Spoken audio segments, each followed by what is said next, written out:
അങ്ങനെയുള്ള പല കാര്യങ്ങളും ചെയ്യുന്നുണ്ട്. പത്തനംതിട്ടയിൽ തന്നെയും പല സ്ഥലങ്ങളിലും നമ്മൾ കണ്ടതാണ്. അപ്പോൾ ഇന്ന് കണ്ടൊരു ന്യൂസ്, റിപ്പോർട്ടർ ചാനലിൽ കണ്ടൊരു ന്യൂസാണ്.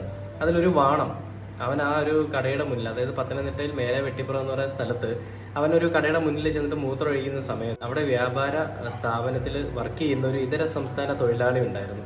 ആ പയ്യൻ ആ മൂത്രം ഒഴിക്കുന്ന ആളുടെ അടുത്ത് എന്ന് പറഞ്ഞു, ഇവിടെ മൂത്രം ഒഴിക്കാൻ പാടില്ല, അതുകൊണ്ട് മാറി നിന്ന് ഒഴിച്ചോളൂ എന്ന് പറയുകയുണ്ടായി.